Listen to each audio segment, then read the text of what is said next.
Vous le savez peut-être, mais on a eu une semaine de vacances qui est passée super vite. Évidemment, les vacances, ça passe toujours vite. Et on est parti aux Pays-Bas, notamment Rotterdam et Efteling. Et donc, on va vous raconter tout ça maintenant. Salut à tous, c'est Greg. Et Dimi, effectivement on est parti quelques jours, alors pas exactement une semaine, mais 4 jours sur notre semaine de vacances, voilà. On est parti plus exactement 4 jours. De toute façon vous devez le savoir, ou du moins une partie d'entre vous, parce qu'on a mis pas mal de stories sur Instagram. Et si vous ne les avez pas vues, et ben ça veut dire que vous n'êtes pas abonné à notre page Instagram. Alors on vous conseille de mettre sur pause maintenant et d'aller directement vous abonner. C'est bon? Tu crois qu'ils ont fait là? C'est bon. Alors, on a fait en fait 4 jours. Sur ces 4 jours, on est d'abord allé une journée à Rotterdam, puis après on est parti direction le parc d'attractions Efteling pour 2 jours, pour après refinir à Rotterdam, parce qu'en fait, le train pour rentrer en France, c'est à Rotterdam.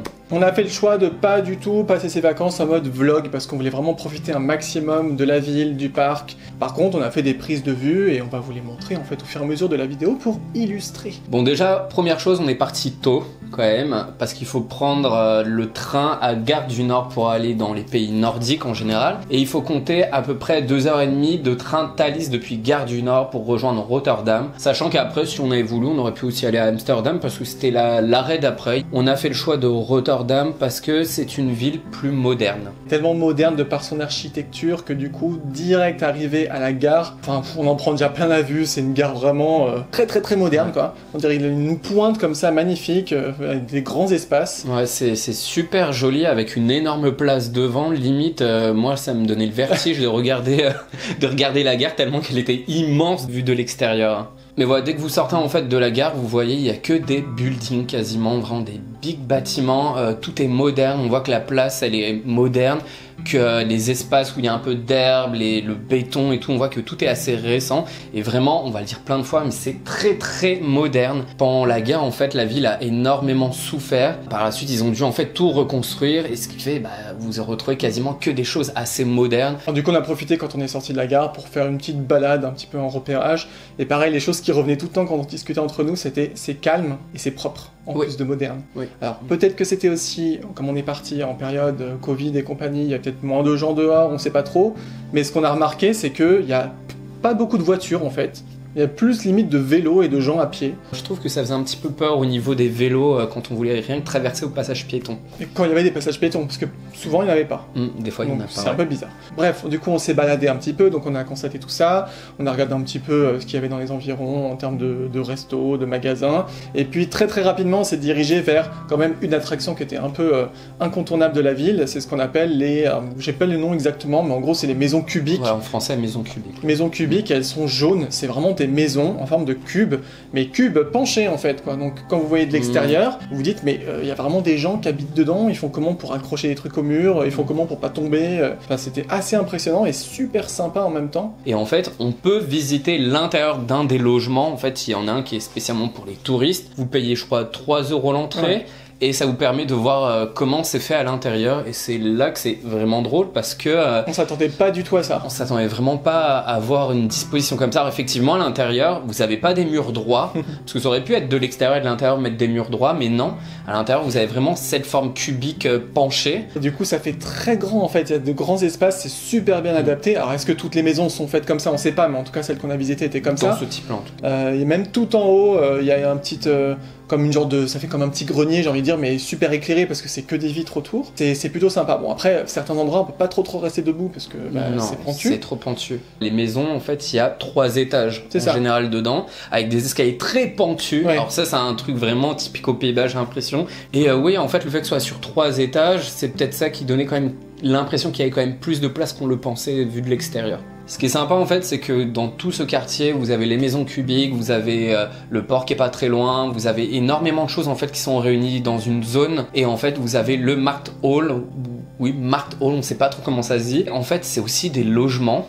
De l'extérieur, sur les côtés, on voit qu'il y a des logements avec des balcons, avec des fenêtres. Mais en fait, au milieu de ce bâtiment, vous avez une genre de galerie. Ça fait un peu comme une grande arche. Ouais, une grande arche. Et à l'intérieur, c'est que de la restauration. Mini centre commercial spécial nourriture, je sais pas comment ça s'appelle. Vous avez une énorme fresque qui a été faite en impression 3D où vous voyez des insectes, des fruits, des plantes, légumes, ce genre de choses. C'est assez impressionnant quand on rentre comme ça, on s'imagine pas aussi qu'il va y avoir ça. On a fait un petit tour du coup vers l'espèce de port maritime qui est vraiment collé à un musée maritime. Alors franchement on n'y est pas allé parce que ça nous intéressait pas vraiment, c'est pas trop notre délire. Du coup on s'est juste baladé quand même, en plus il y avait beaucoup de travaux, on avait l'impression à ce moment-là. Il y a beaucoup de travaux. Donc on voit un port en fait, des bateaux, de l'eau, des bateaux qui sont quand même assez impressionnants, c'est sympa. Mais il y avait plein de structures, il y avait un côté un peu industriel, moi j'ai trouvé, industriel maritime. Par contre ce qu'on a beaucoup fait, tout notre passage à Rotterdam, c'est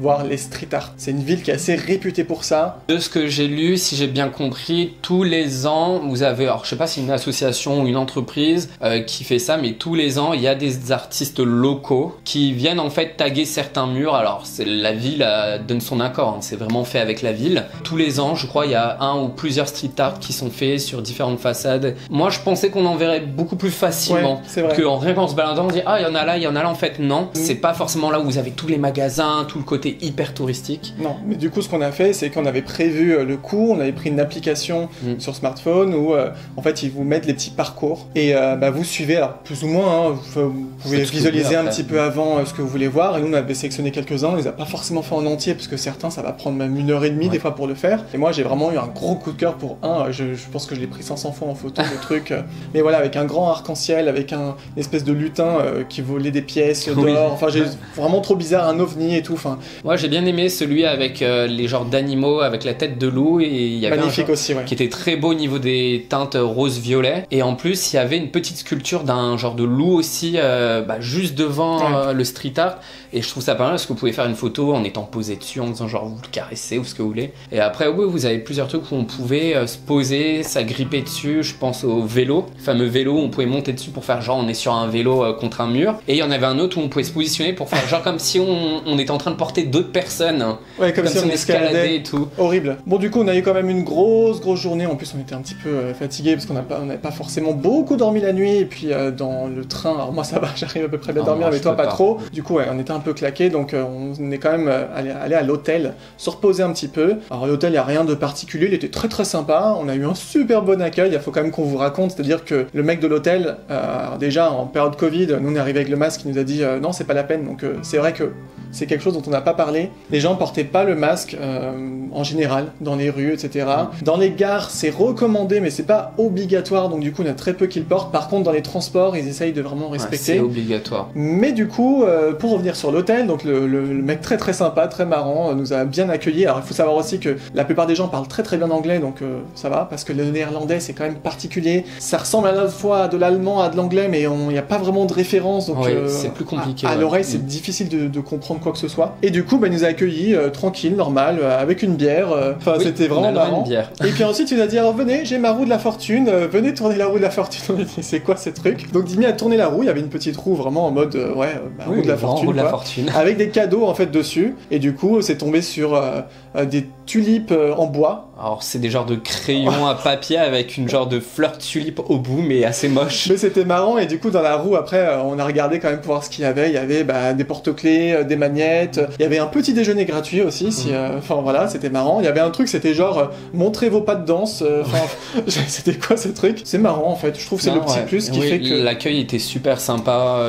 Très sympa, la chambre qu'on a eue a été top, en plus c'était pas très cher honnêtement, avec une super image au-dessus des fameuses maisons jaunes qu'on a revues, voilà, donc ça nous a fait plaisir. Et puis c'était sympa, on avait de très belles vues franchement sur toute la nuit. On était assez en hauteur, Vu qu'on avait la chambre d'hôtel que vers 15h, on avait nos sacs, et en fait nos sacs on était obligé de les trimballer avec nous tout le reste du temps vu qu'on est arrivé assez tôt le matin. À la gare vous avez des casiers, vous payez jusqu'à 24 heures, c'est un tarif fixe, et vous posez vos affaires dans le casier, et en gros vous pouvez vous balader en ayant le minimum d'affaires sur vous, et c'est ce qu'on a fait à chaque fois, les 2 jours à Rotterdam. Hop, on revenait à la gare, on prenait nos affaires, on partait à l'hôtel et ainsi de suite. Le deuxième jour, tôt le matin, oui parce qu'on part toujours tôt le matin, on est parti au plus gros, voire le seul, je sais pas si c'est le seul, mais en tout cas c'est le plus gros parc à thème ou parc d'attractions des Pays-Bas, c'est Efteling. C'est aussi un très vieux parc. On n'a pas précisé au niveau des transports en commun, on a pris en fait une carte Lové Chip Card, une carte que vous payez 7,50 €, et sur une borne vous la rechargez avec de l'argent,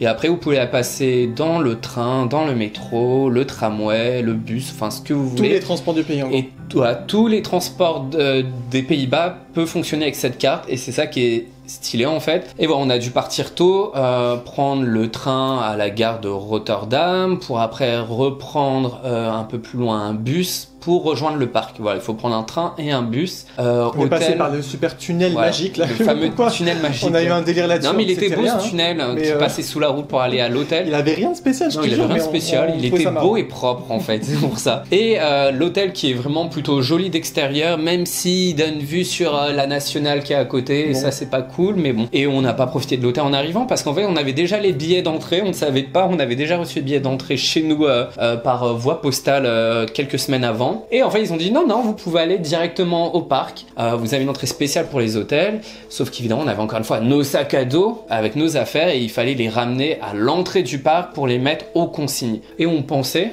que c'était payant.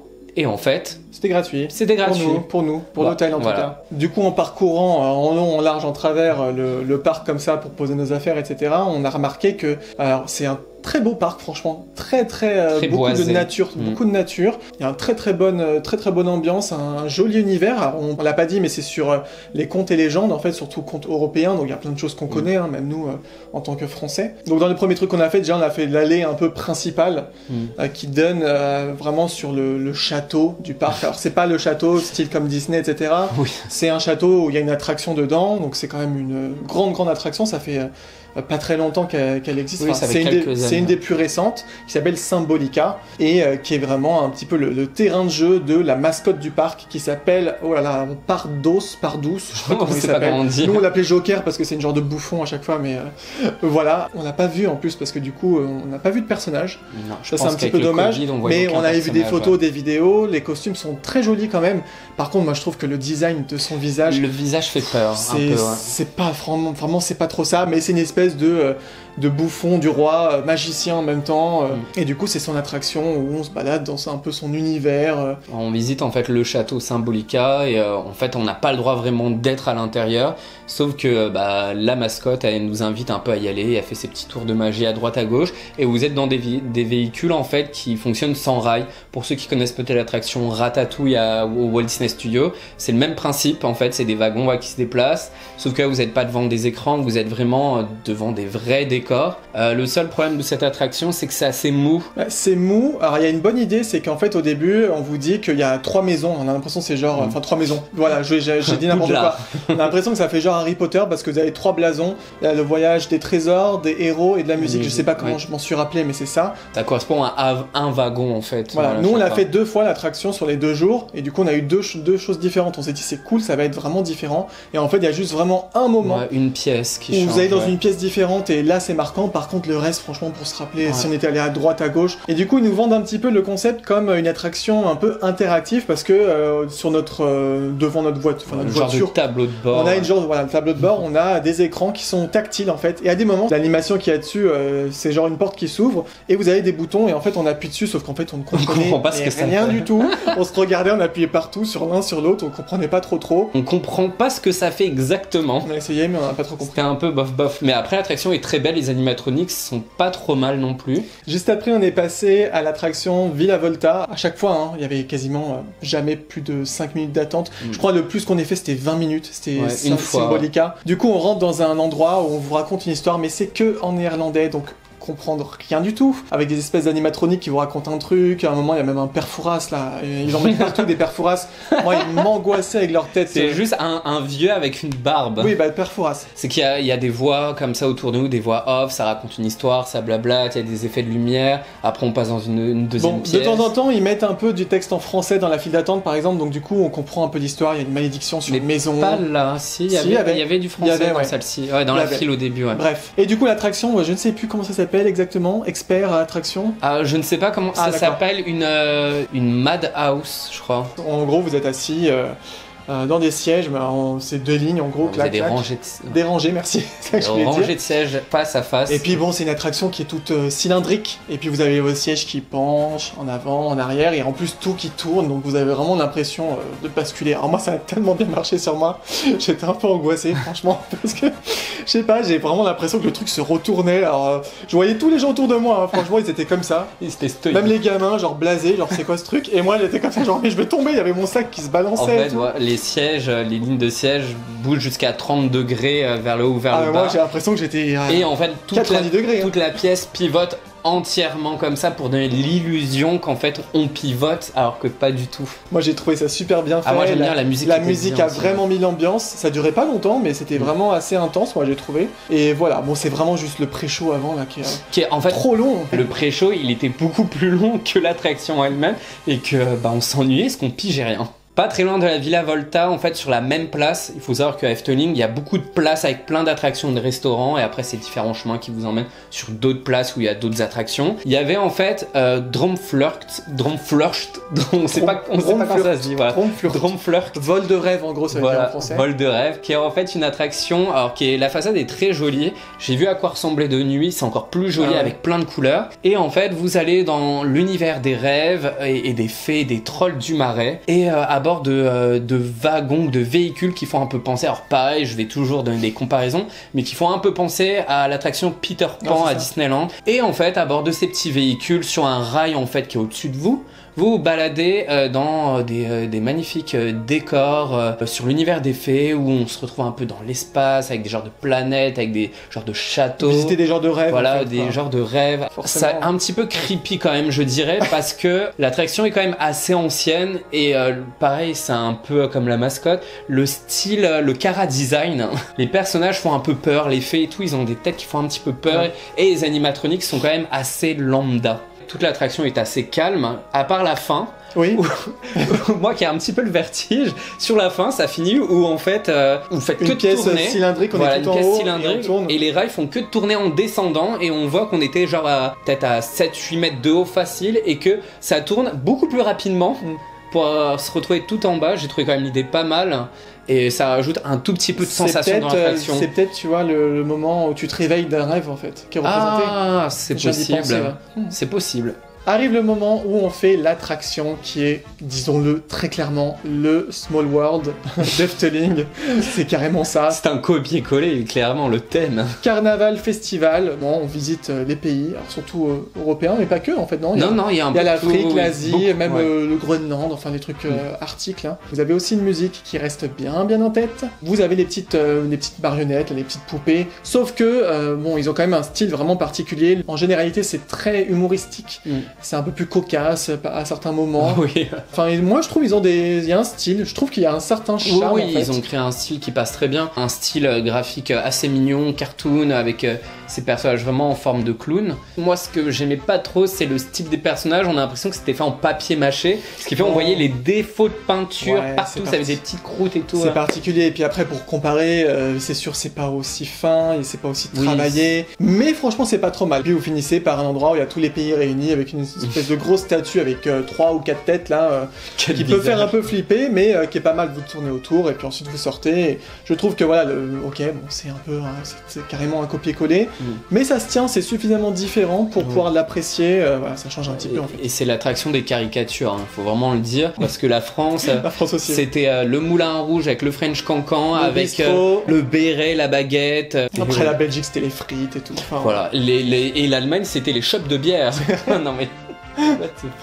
C'était marrant, franchement c'était marrant. Bon, ensuite on commence à avoir faim évidemment. Du coup on est allé dans le restaurant, alors qu'il y a un peu à faire quand on va à Efteling, où ils sont spécialisés genre en mode crêperie. Autant dire tout de suite, pour moi c'est pas des crêpes, pour nous c'était pas des crêpes, c'était des espèces de pancakes, de gros pancakes, un peu fins quand même, mais grands, assez bons franchement. un peu cher, faut bien le dire quand même. Et puis bah voilà, honnêtement, moi j'en aurais bien mangé un peu plus, hein, franchement. Oh, entre la salée plus le dessert, hein. Oh non. Bah ouais. La salée, elle était vraiment bien. Je trouve que les sucrés, ça manquait de glace, ah de bah chantilly. les sucrés, dites-vous qu'on s'est dit, alors on va prendre la totale avec coulis de chocolat, crème chantilly et glace vanille. Et en fait, bah, vous avez le pancakes avec un petit truc avec 3 compartiments, un petit support, ouais. Un petit peu de crème chantilly, une mini boule de glace et un petit peu de coulis.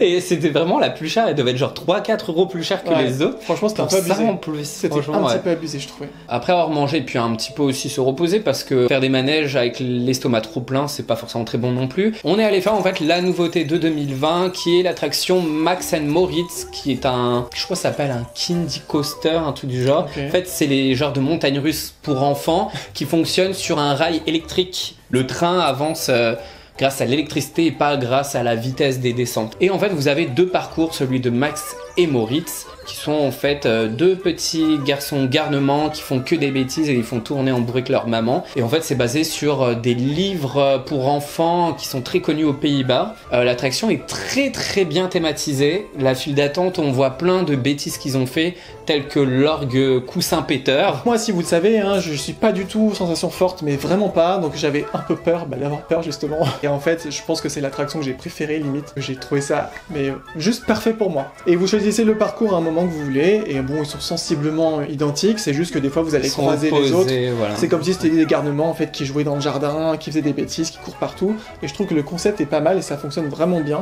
Et en fait, vous faites 2 tours du parcours, sachant que le deuxième tour il est légèrement plus rapide avec la musique qui s'emballe et tout. Oui. C'est vraiment sympa. Pas très loin de Max & Moritz, il y a l'attraction Piranha. Ou Piranha, je pense on dit en français, mais voilà, Piranha. Il y a un truc comme ça, donc en espagnol c'est mieux. Hein. Qui est sur l'Amérique du Sud, l'attraction, on aurait dit un côté un peu Inca. Piranha, c'est une attraction où vous êtes dans des genres de grosses bouées et vous êtes sur une genre de rivière sauvage où il y a des vagues, des cascades. Et déjà, on a bien aimé. On est arrivé dans la file d'attente, il y avait une musique un peu remixée en mode truc comme ça un peu mexicain. Ouais, mexicain technopop. Voilà, on s'est dit mais qu'est-ce que c'est que ce truc? Direct ça nous a mis dans l'ambiance et par contre quand vous arrivez dans l'attraction il n'y a plus de musique.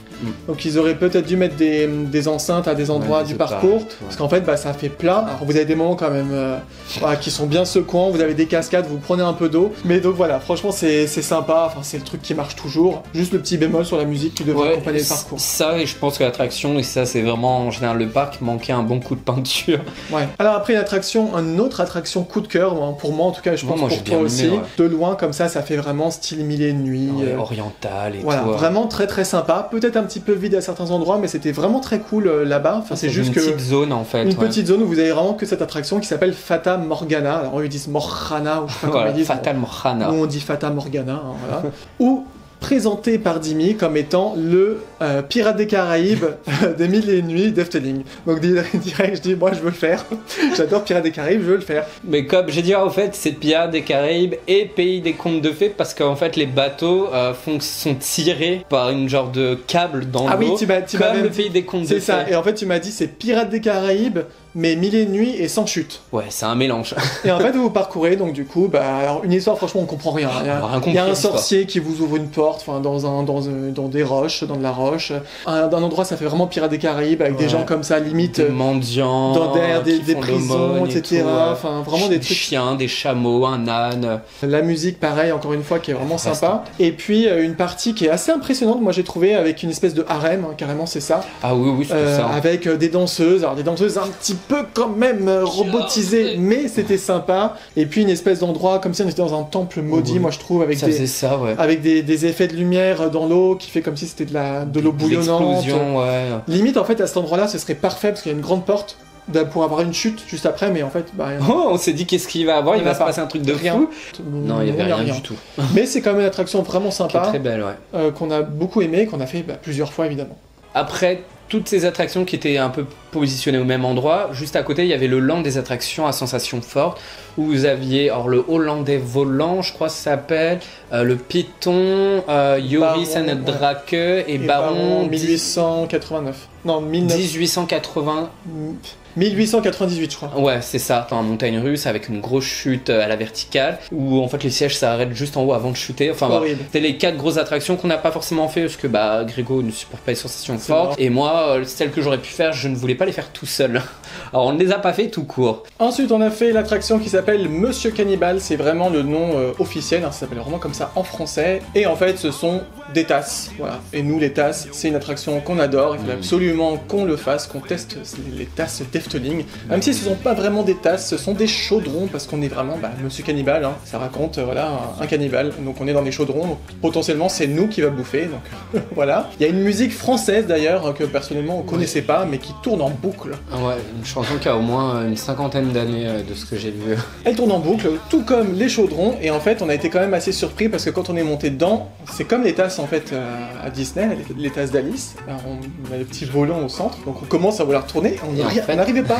Non, c'était fixé le truc, ça pouvait pas pivoter. Voilà. En fait, c'est pas prévu pour tourner, donc on était un peu déçus. Et finalement, au fur et à mesure de l'attraction, on s'est rendu compte que ça tournait suffisamment rapide. C'était suffisamment rapide. Bien plus rapide que les tasses d'Alice. Hein. Si en plus ça tournait, je pense que là, on se décroche et on a compris après sur Goose, on se dit mais pourquoi ça tourne pas? Pour après dire ah ouais, en fait ça tourne déjà bien vite. Mais on l'a fait 2 fois, je crois aussi. Hein. Oui. Ouais. Il y a plein de trucs qu'on a fait 2-3 fois. Hein. Bon après il y avait une attraction, je voulais absolument le faire alors que c'est vraiment le truc mais de gadget. Non, c'est le truc un peu godiche. C'est, vous savez, quand il y a des espèces de rails là en l'air et en fait c'est des espèces de petits véhicules qui se baladent mais vraiment à 2 à l'heure. Oui, en l'air. Et qui permettent en gros de voir un peu en haut comme ça. De voir genre le décor. 3 mètres de haut, 3-4 mètres de haut. Je voulais absolument faire ça, sauf que c'est tombé pile au moment où il pleuvait des trompes d'eau. Donc c'était des espèces d'escargots en fait avec une espèce de feuille coquille, on n'a pas trop compris. Une coquille qui passe au-dessus. Donc qui nous protégeait, mais en fait on se faisait mouiller sur le côté, on était trempés.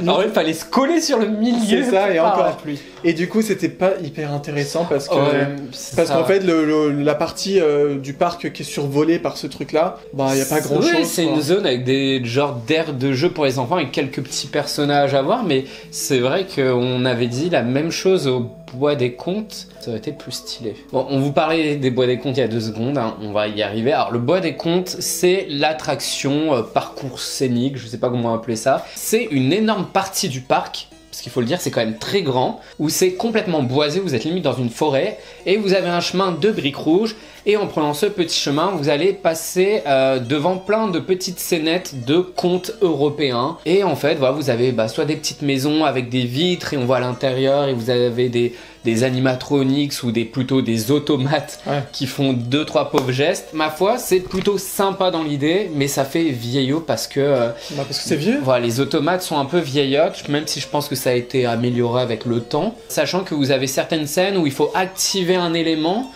pour en fait activer les automates de l'attraction. On pense notamment à Pinocchio, moi je pense. Vous avez Monstro en fait qui a la gueule fermée et vous avez une canne à pêche avec une petite plume au bout et vous avez un moulinet en fait sur la canne à pêche et quand vous moulinez ça fait bouger un petit peu la plume et ça fait comme s'il allait éternuer et il ouvre sa gueule et on voit à l'intérieur Pinocchio et Geppetto. Moi je pensais plutôt au dragon qui garde son coffre au trésor et en fait si vous essayez de prendre une pièce, alors évidemment c'est une grosse pièce, truc dedans, quand vous la faites bouger, le dragon il se réveille en gros et puis il vous crie un peu dessus quoi. Celui-là il fait moins vieillot je trouvais. Oui, la tête est mieux animée dans le style. Et puis c'est là-bas aussi qu'on voit le fameux long cou. En gros c'est juste un bonhomme qui a son cou qui s'allonge mais super grand et on le voit même quand on passe dans d'autres allées et c'est un peu un emblème des Bois des Contes en tout cas. Et puis il y a aussi des petits trucs rigolos, il y a notamment l'âne aux pièces d'or, alors, je sais plus comment ça s'appelle, l'âne à l'or ou quelque chose comme ça. En fait là quand vous mettez une vraie pièce dedans, il pop, il l'éjecte par son derrière. Il éjecte une pièce en plastique. C'est assez surprenant quand on s'y attend pas, il y a la queue qui se lève et pouf, la petite pièce qui sort. Il fait son petit cri. Et il faut aller la chercher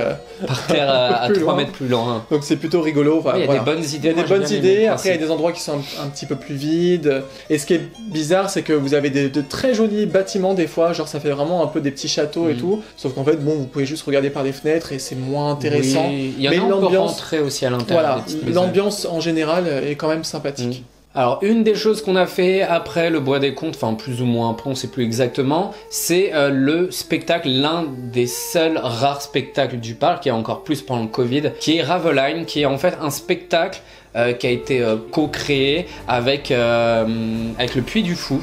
Et en fait vous avez l'histoire d'un groupe d'enfants qui cherchent un de leurs amis, et en fait ils vont traverser une genre de porte Moyen-Âge qui va les emmener au royaume de Raveline, et ils vont devenir des genres de chevaliers, ils vont devoir protéger en fait le royaume avec une genre de princesse, je sais pas si c'est censé être vraiment une princesse. Et en fait on avait la version du spectacle, version Covid, où en fait certaines choses ont été modifiées, si ce n'est totalement, parce qu'on ne connaissait pas forcément le spectacle plus que ça, mais on a vu la vraie version par la suite, et en fait ça avait strictement rien à voir. Là ça durait 12 minutes. Au lieu de 22 ou 23 minutes. Il n'y avait pas grand chose franchement. Ça reprenait pas l'histoire, hein. De ce qu'on a vu en fait, ils ont repris 2 moments du show, des personnages qui descendent du toit des gradins, un peu de combat, et on a eu des figures à cheval. Et c'est tout, alors que normalement vous avez toute une histoire, ils combattent un dragon, il y a un méchant. Il y a des effets pyrotechniques, il y a quelqu'un qui sort de l'eau, enfin il y a quand même pas mal de choses sympathiques. Quand on est arrivé à la fin du spectacle, on s'est dit ah c'est déjà fini, tout ça pour ça, mais c'était très beau avec les gradins, ce magnifique décor. Musique très belle aussi, ouais. Musique magnifique aussi, franchement le show devait être pas mal dans sa version intégrale à voir en vrai. Bon, du coup, on est arrivé sur la fin de la première journée à Efteling, donc on a rejoint l'hôtel. La chambre qu'on a vue, franchement, très sympa, très jolie. Alors, c'est des chambres basiques, hein, assez détaillées quand même. On avait la télé, en fait, qui était cachée derrière un miroir qu'il fallait ouvrir en 2. Quand vous ouvrez le placard, il y avait des petits souliers qui étaient collés, en fait, comme si on les avait laissés là. Il y avait même un jeu de société. Alors, un genre de jeu de loi. Un jeu de loi sur le thème des contes, franchement. Mais il était beau, hein. C'est le truc pas intéressant, vous tombez sur une case, retournez au début, avancez 2 cases, reculez 2 cases. Mais c'était un beau plateau en bois. Ouais. On l'a pas dit, mais juste avant d'aller à l'hôtel, en fait, à la chambre d'hôtel, on a vu une fée dehors. Ah oui. Tu te souviens, on a vu une fée, alors qui était derrière un buisson, je pense, pour les distanciations avec le Covid, et elle était là, elle faisait ses petits trucs. Elle était belle comme tout, ouais, elle nous a dit bonjour. On n'a pas compris sur le coup, mais il y avait une petite fée comme ça, près une personne en fée près de l'hôtel. Donc voilà, on s'est posé, on a attendu l'heure du dîner, donc ensuite on a dîné au restaurant de l'hôtel.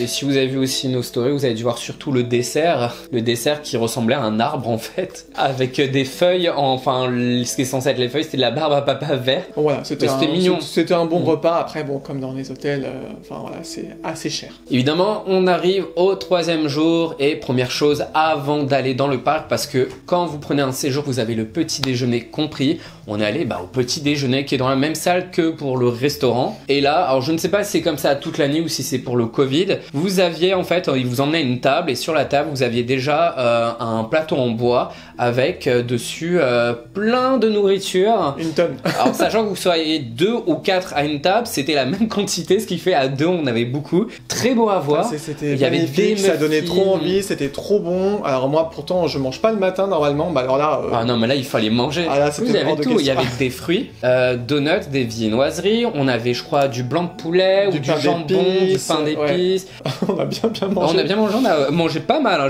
On voyait autour de nous, il y en a, ils étaient plus nombreux, ils ont même pas mangé un quart. Mais c'est les trucs, il laissait des croissants, des pommes. On est même parti avec des trucs. Ah ouais, moi j'ai ramené et tout. Attends, j'ai même piqué un peu de thé. Voilà. Tant qu'à faire, voilà. Donc du coup ensuite on a quitté l'hôtel. Alors ce qui est sympa c'est que la carte pour l'hôtel, donc elle est très jolie. Et en fait, vous la gardez, c'est un souvenir qui vous laisse. La carte qui permet d'ouvrir la porte. Là, oui, bien sûr, la clé de la porte, la clé, mais en fait c'est une carte avec une clé dessus. Avec une clé dessinée dessus. Et du coup, donc on s'est rendu au parc, donc évidemment on avait nos sacs, etc. Parce que on avait quitté la chambre, donc on est retourné à la consigne, à nouveau gratuite pour nous. Et là par contre, ouais, ça a été la journée, franchement, sur les 4 jours aux Pays-Bas, la plus pluvieuse. Ouais. On a profité pour refaire quand même pas mal d'attractions. Quand on vous disait qu'on l'a fait plusieurs fois pour la journée d'avant, on a refait des attractions, mais on a fait aussi des choses qu'on n'avait pas faites. Il y avait un truc de la baleine là. C'est comme la chenille. Podka marina, voilà, dire de chenille. Bon, on l'a faite. En fait, je suis déçu parce que pour moi, une chenille, ça devient très rapide. Bon, en même temps, on n'a pas attendu, on va pas se plaindre. Hein. Et un petit truc rigolo aussi, c'est on était passé plusieurs fois dans la journée d'avant devant une espèce de mini fontaine avec un poisson qui tournait, et en fait devant sa gueule il y avait comme un plateau, et on a compris qu'il fallait genre lancer une pièce dedans. Oui. On s'est dit avec le poids ça va faire un truc, ça va activer quelque chose. Enfin on était en mode Lara Croft. On s'est dit ouais, il va y avoir un truc de fou. J'ai réussi à viser. Bon ça c'était pas trop loin. Il lance dedans et en fait on regarde. La pièce elle reste dessus. et il y a rien qui se passe. Et à un moment, il y a un truc qui fait bouger le poisson, une genre de barre métallique, c'est fait exprès, et pouf, ça fait descendre la pièce et la met dans la fontaine en fait, et c'est tout. Enfin, bon, ça fait un peu avoir. C'était quand même rigolo, heureusement que c'est 5 centimes, je crois. 5 ou 2 centimes, je sais Peut-être ses poids, c'était pas assez lourd. Alors est arrivé le moment fatidique où tu m'avais teasé en fait une attraction en disant genre c'est un faux fantôme manor. Non, non, c'est une genre de maison. Tu m'as dit c'est un faux fantôme manor mais c'est juste à pied et en fait c'est juste une scène, tu restes devant et il se passe des trucs. Voilà. Spook slot ou je sais pas quoi, donc vous vous placez devant... une scène vitrée. Voilà, une scène vitrée.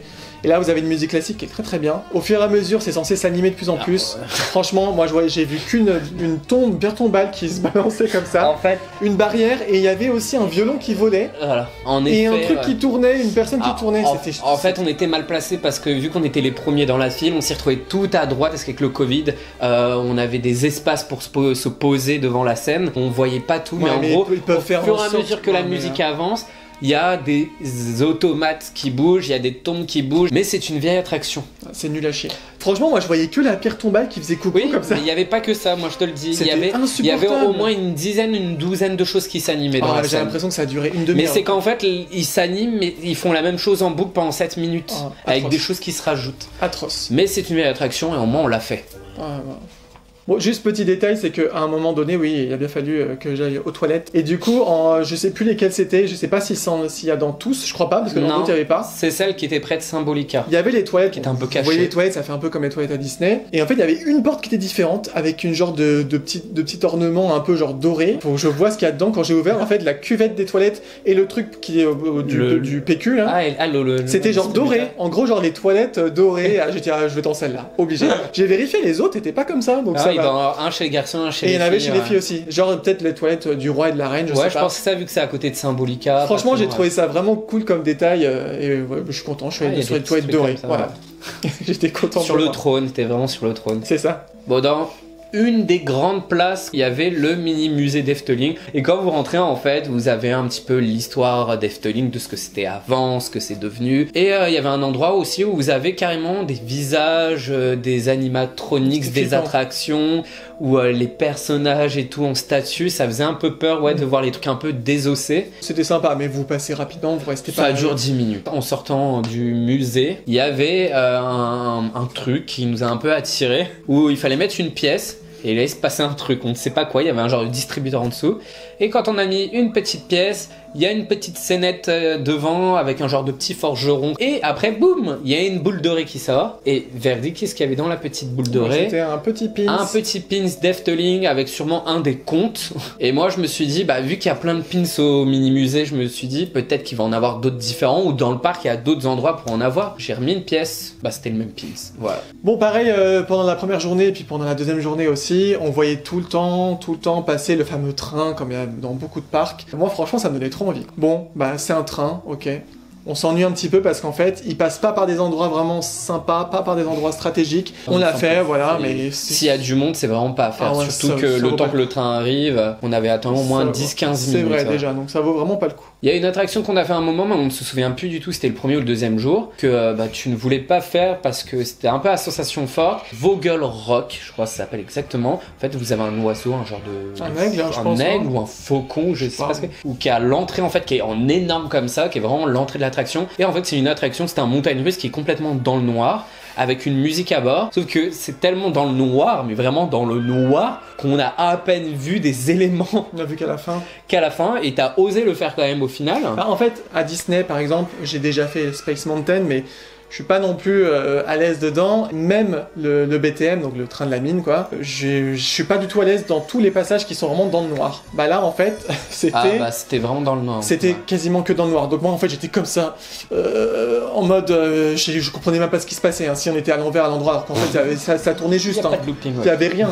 Et à qu'à la fin, j'ai trouvé ça cool, parce qu'on passait dans un tunnel lumineux. Ouais, lumineux, avec qui il y avait le petit... Et là, j'ai fait, en fait, ça m'a distrait. Mais c'était pas mal, la musique était pas mal, même si toi, t'as pas de souvenir de la musique. Je me rappelle même pas qu'il y avait une musique. Mais si, il y a une musique vraiment qui va avec le parcours, qui est une belle musique, et j'aime bien quand il y a des musiques dans les montagnes russes. Et du coup, pourquoi on vous rappelle ça? Parce qu'en fait, on a fait une attraction que moi je voulais faire, mais qui est un petit peu la hantise de Dimi pour lui qui a le vertige, c'est-à-dire que c'est la pagode. C'est un gros bras mécanique en gros, au bout duquel il y a la pagode. Un truc qui ressemble à une soucoupe volante chinoise, on va dire.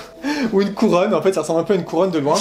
Et ça monte super haut, alors je sais pas combien de mètres exactement. Je pense à une trentaine de mètres. Et du coup vous avez une vue sur loin. Sur le parc. Sachant qu'en fait vous êtes assis, mais vous n'êtes pas accroché, vous avez des petites barrières, et moi je me suis vraiment penché devant comme ça, parce que je suis pas trop à l'aise non plus avec le vertige, mais je peux regarder en bas, ça me fait pas grand chose. Moi je suis resté assis. Lui il est resté assis. Je voulais filmer un petit peu, donc il me disait non, tu vas faire tomber ton téléphone, enfin bref, donc du coup écoute, voilà. T'avais ton téléphone qui était vraiment limite au vide, alors je me dis un coup de vent, tu fais pas gaffe, ton téléphone il tombe. J'ai tellement tanné, je lui ai dit ouais, moi j'ai fait ton truc Vogel Rock là, dans le noir, là où j'étais stressé de ouf, moi je veux faire la pagode et tout. Donc, en plus il y avait personne, on est passé au tour d'après. Mais je pense que maintenant je pourrais le refaire. Maintenant que tu sais ce que c'est, ouais. Bon, du coup, après, on avait plein de petits trucs, hein, notamment manger une espèce de brochette de patates frites, là, on avait trop envie à chaque fois qu'on passait devant. Ça fait genre des chips un peu... Et bon, pour l'anecdote, je savais pas le manger, le truc, j'ai dû en faire tomber un tiers au moins par terre. Oui, parce qu'il faut les attraper d'une façon pour les enlever, et toi... Il me disait, mais pas comme ça, et toi, tu cassais un quart, un tiers, ouais. Mais c'était pas mal, voilà. Alors, à chaque fois, on envoyait des gens avec, on a dit, non, mais c'est bon, on veut manger ça. Aucun rapport, mais on a fini par le spectacle aquatique. Alors, ils disent, c'est un des plus grands spectacles d'Europe aquatique, je crois. Parce qu'il doit pas en avoir beaucoup aussi en Europe, à mon avis. Et en gros, ce qui est sympa, c'est que voilà, c'est des jets d'eau, des fontaines qui font des petites figures, et ça reprend les musiques un peu des différentes attractions, des différents endroits du parc. J'ai adoré. Donc quand vous finissez la journée et que vous avez entendu ces musiques et que vous les entendez un petit peu, parfois même un peu réorchestrées, et tout est synchronisé en fait, donc c'est sur une espèce de grand lac. C'est plutôt sympa pour finir la journée. Alors il pleuvait un petit peu, mais c'est pas grave, on avait le parapluie. Et il existe cette version-là aussi en nuit, du coup les lumières, on les voit beaucoup mieux. En fait, sous les fontaines, les jets d'eau, il y a des lumières colorées qui viennent... Que là on les voyait à peine, voire même pas. Enfin bref, voilà, c'était quand même sympa pour finir les 2 jours. Alors après, on a récupéré nos affaires. Juste avant, on est passé par la plus grosse boutique, parce qu'on l'a pas trop précisé, mais en termes de merchandising, c'est pas trop ça, franchement. Il y a pas grand chose. Alors qu'il y a matière, comme on vous l'a dit, la mascotte, c'est une espèce de bouffon qui a des petits grelots. Bah, faites des petits chapeaux. Je pense qu'il y aurait plein de gens qui aimeraient porter ça en mode oreille de Mickey. C'est très enfant, et même enfant, il y a pas énormément, même dans la plus grosse boutique, c'est pas très grand. Non. Et même rien que les magnettes, c'était quasiment que des photos du parc, il y avait pas de dessin et tout. C'est un petit peu dommage, mais bon, voilà. Du coup, on a fini la journée par ça. En fait, on a récupéré nos sacs, on est reparti. Ce qui est marrant, c'est que c'est à ce moment-là qu'on a vu la vraie entrée du parc, parce qu'on n'était jamais passé par là. Bon, du coup, on est rentré tranquillement, voilà, je sais plus ce qu'on a fait exactement. On a repris le train et on est parti. Voilà, bah, c'est vrai que ça prenait du temps, et puis après, bon, on a mangé je sais plus où, et puis voilà. Au dernier hôtel, qui franchement, on passe rapidement dessus parce qu'il était assez décevant. Vieillot, moche, et pas très bien situé, même si c'était en centre-ville. Ouais. C'était pas le meilleur, mais bon, c'est pas grave, c'était juste pour dormir, on s'en fiche. On a profité de la dernière journée, alors assez rapidement, surtout pour refaire un tour quand même des street art, parce qu'on voulait absolument en profiter. On est allé voir le fameux pont jaune, alors pardon, hein, de Lutsching Bridge. On s'en fout. Bridge. Le pont jaune. Ce qui est sympa avec ce pont, c'est qu'en fait, c'est un pont qui a été réalisé grâce au financement participatif. Sur les côtés, vous aviez plusieurs planches avec les noms des personnes qui avaient contribué. Avant de repartir et de reprendre le train pour la France, où on a dû remettre notre masque. Mais en tout cas, c'était vraiment top. Si vous n'êtes jamais allé à Rotterdam ou aux Pays-Bas, n'hésitez pas à y aller, on vous le conseille. Et surtout à Efteling, si vous aimez les parcs où c'est pas totalement sensation forte, mais vous aimez aussi quand il y a du détail ou des attractions en intérieur, on vous conseille énormément ce parc. Et en plus, il est pas forcément si cher que ça par rapport à Disney, je pense, ou qui est hors de prix. Enfin voilà, en tout cas, si ça vous a plu, cette vidéo, on vous a quand même pas mal parlé de notre petit séjour.